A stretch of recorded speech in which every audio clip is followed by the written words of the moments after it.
Herkese merhaba arkadaşlar. Emanet Dizisi yeni bölüm analiz videoma hepiniz hoş geldiniz. Dizimizi daha rahat izleyebilmeniz için birçok altyazı dil seçeneği eklemiş bulunmaktayım. İstediğiniz altyazıyı videonun sağ altındaki ayarlar kısmından ulaşabilirsiniz. Lafı daha fazla uzatmadan analizimize geçelim. Seher ve Yaman'ın birlikte daha çok vakit geçirmesini istiyorsanız, dizimizin sezon finaline girmesini istemiyorsanız beğeni tuşuna basalım ve kaç kişi olduğumuzu görelim. Seher, İkbal'in kendisini merdivenlerden ittiğini anımsayacak mı? Seher, başına gelenlerden sonra ne karar alacak? Ziya, İkbal'i yaşananlara rağmen Yaman'a şikayet edecek mi? İşte bütün sorularınıza cevap vereceğim arkadaşlar. Bu videoyu sonuna kadar izlemenizi tavsiye ederim. Emanet Dizisi'nin yeni bölümünde Seher'in durumu Yaman'ı çok üzecek. Yaman bu süre içerisinde Seher'e tüm desteklerde bulunacak. Hatta Yaman, Seher'in iyileşmesi için elinden geleni yapacak. Ama Seher bir türlü iyileşemeyecek. Ayrıca Seher kendisini itenin kim olduğunu bir türlü hatırlayamayacak. Ayrıca İkbal'in son bölümde yaptıkları Seher'in kafasını iyice karıştıracak. İkbal, Seher'e sarılarak yine kendisini kurtarmanın bir yolunu bulacak. Çünkü Seher bu sarılma sonucu İkbal'in iyi birisi olduğunu düşünecek. Hatta Seher, İkbal'e güvendiği kadar kimselere güvenmeyecek. Bu yüzden Seher, İkbal'in kendisini merdivenlerden ittiğini düşünmeyecek. Seher kendi kendisinin merdivenlerden düştüğünü sanacak. Bunun sonucunda da bu olayın üzeri sırlarla kapanacak. Yaman da Seher ölmediği için bu olayın peşini bırakacak. Ama hiçbir sır gizli kalmadığı için yakında tüm gerçekler ortaya çıkacak. Ziya yine İkbal'in Seher'in ablasını öldürdüğünü hatırlayacak. Bunun sonucunda da Ziya sinir krizleri geçirecek. Ziya gerçekleri Yaman'a anlatmaya çalışsa da bunda başarısız kalacak. Çünkü Ziya İkbal'i sevdiği için bu sırrı gizli tutacak. Tabi İkbal sınırlarını zorlarsa Ziya gerçekleri ortaya çıkaracak. Ziya ailesindeki huzurun bozulmaması için Yaman'a gerçekleri anlatacak. Ama şimdilik gerçekleri ortaya çıkmayacak. Çünkü Seher'in kaza geçirmesi tüm dikkatleri Seher'in üzerine çekecek. Herkes Seher'le ilgileneceği için İkbal bir süreliğine kurtulacak. Yaman önümüzdeki bölümde Seher'in iyileşmesi için elinden geleni yapacak. Ama Seher düşmenin yarattığı sarsıntı ile yürüyemeyecek. Hatta Seher ara sıra yürümekte büyük zorluk yaşayacak. Yaman da Seher yürüyemediği için çok üzülecek. Yaman, Seher'den dolayı üzülüp evliliklerine tehlikeye gireceğini düşünecek. Çünkü Yaman, Seher'in evlilikleri konusunda ne tepki vereceğinden korkacak. Onun için de Yaman ne yapacağını bilemeyecek. Tam o sırada Cenger ve Ziya Yaman'a destek olacak.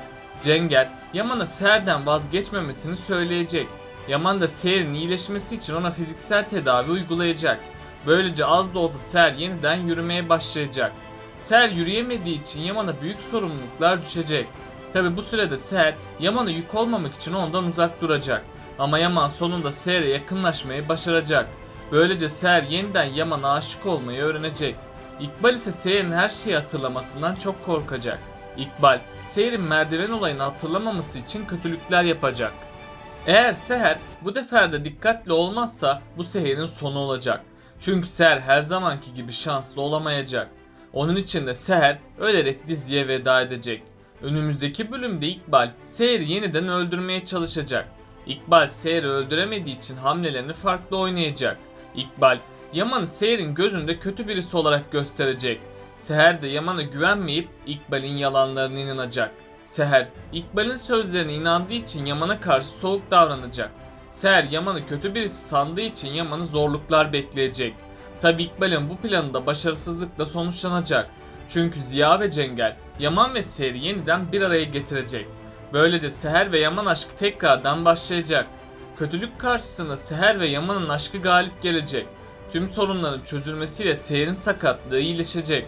Bu sayede Seher, Yaman ile güzel günler geçirecek. Ayrıca Seher, İkbal'in kendisini merdivenlerden ittiğini de hatırlayacak. Seher, İkbal'in gerçek yüzünü öğrendiği için ondan hesap sormaya gidecek. Ama İkbal yalan sözlerle Seher'i kandıracak. İkbal Seher'i istemeyerek değdiğini belirtecek. Seher de evdeki huzurun bozulmaması için İkbal'i affedecek. Zuhal ise hapiste geçirdiği günler boyunca İkbal'e öfkelenecek. Zuhal, İkbal yüzünden hapse girdiğini düşünecek. Hatta Zuhal hapisten çıkarsa İkbal'den intikam almaya çalışacak. Ama Zuhal'in şimdilik hapisten çıkması hiç kolay olmayacak. Çünkü Zuhal'in üzerindeki suçlamalar hala kalkmadı. Zuhal'in hapisten çıkması iki türlü gerçekleşebilir. Birinci ihtimal Melahat, Zuhal'in psikolojisini iyice bozacak. Zuhal de psikolojisi bozulduğu için hapis ortamında kalamaz hale gelecek. Bunu gören hapishane çalışanları da Zuhal'i hapisten çıkaracak. Zuhal de tedavi görmek üzere hastaneye kaldırılacak. Mahkeme ise Zuhal hastalandığı için onun üzerindeki suçlamaları kaldıracak. Zuhal de böylece hapisten kurtulacak. İkinci ihtimal ise Zuhal, Melahat'in dayakları sonucu ciddi zararlar görecek. Cezaevi çalışanları da Zuhal'i durumundan dolayı hastaneye kaldıracak. Zuhal de tedavi olma sürecinde bir fırsat kollayacak. Zuhal ilk fırsatta tüm polisleri atlatacak. Yani Zuhal iki ihtimalde de hapisten çıkacak. Zuhal'in hapisten kurtulmasıyla herkesi büyük bir tehlike bekleyecek. Zuhal, Seher ve Yaman'dan intikam alana kadar asla pes etmeyecek. Zuhal ilk başta da İkbal'den intikam almaya çalışacak. Ama sonradan İkbal, Zuhal'i kandıracak. Zuhal ise İkbal'in yalanlarına güvenip onu affedecek. Eğer Yaman ve Seher bu konuda dikkatli olmazsa bu onların sonu olacak. Çünkü Zuhal sonunda amaçlarına ulaşacak. Ve Zuhal, Seher ve Yaman'ı sonsuza kadar ayırmış olacak. Ama aşkın gücü tüm kötülüklerin üstesinden gelecek. Yaman ve Seher birbirlerine aşık oldukları sürece kimse onları ayıramayacak. Önümüzdeki bölümlerde İkbal yine Seher'i Yaman'dan ayırmaya çalışacak. Tabi bu kötü planlar İkbal'in sonunu getirecek. Çünkü Ziya artık bu kötülüklere dayanamayacak. Bunun sonucunda da Ziya, İkbal'in kötülükleri karşısında sessiz kalmayacak. Yani Ziya tüm gerçekleri Yaman'a anlatacak. Ziya, Seher ve ablasını merdivenlerden atanın İkbal olduğunu söyleyecek. Yaman da tüm gerçekleri öğrendiğinde büyük bir şok yaşayacak. Ama Yaman gerçeklerin tamamını öğrenmeden hareket etmeyecek. Bu yüzden Yaman İkbal'i göz hapsine alacak. Tabi bu sırada Bahçıvan da olanlara dayanamaz hale gelecek. Ardından Bahçıvan da tüm gerçekleri ortaya çıkarmaya çalışacak. Ama Bahçıvan konuşamadığı için yine Yaman'ı farklı şekilde uyaracak. Yaman ise bir türlü Bahçıvan'ın söylediklerini anlamayacak. Sonradan Seher'in yardımlarıyla Bahçıvan yazı yazmayı öğrenecek. Bahçıvan yazı yazmayı öğrendiği için Yaman'a gerçekleri yazarak anlatacak. Yaman da gerçekleri öğrendiği gibi İkbal'in gerçek yüzünü öğrenecek. Bunun üzerine Yaman İkbal'den hesap soracak. İkbal yalan söylese de Yaman ona inanmayacak. Sonrasında Yaman İkbal'i polislere teslim edecek. İkbal'in de sonu böylece gelmiş olacak. Ayrıca İkbal hapse girdiği için Zuhal kimsesiz kalacak. Zuhal kimsesiz kaldığı için sokaklarda yaşayacak.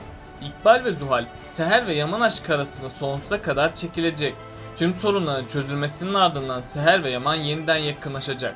Seher ve Yaman'ın bu yakınlaşması sonucu güzel bir sürpriz olacak. Çünkü Seher bu yakınlaşma sonucu hamile kalacak. Seher hamile kaldığını ilk zamanlar anlayamayacak. Tabi sonradan Seher'de hamilelik belirtileri oluşacak. Seher de bu belirtiler üzerine hamile olup olmadığını kesinleştirmek isteyecek. Seher hastaneye gidip tahlillerini yaptıracak. Seher tahlillerini öğrendiğinde büyük bir şok yaşayacak. Çünkü Seher bu tahliller sonucu hamile olduğunu öğrenecek. Seher bu haberi alır almaz Yaman'ın yanına gidecek. Yaman ilk başlarda ne olup bittiğini anlayamayacak. Yaman da Seher'in hamile olduğunu duyunca dünyalar onun olacak. Bu habere en çok sevinen de Yusuf olacak. Yusuf kendisine bir kardeş geleceği için o günleri iple çekecek. Bu sevindirici haberle tüm ailenin hayatı düzene girecek.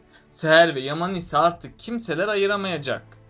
Peki sizce Seher kötülere karşı artık ne karar almalı? Aşağıda yorumlarınızı bekliyor olacağım. Böylelikle bu bölümümüzün de sonuna gelmiş bulunmaktayız arkadaşlar. Beni desteklemek için yorum atmayı, videomu beğenmeyi ve kanalıma abone olmayı unutmayın arkadaşlar. Kendinize çok iyi bakın. Hoşça kalın.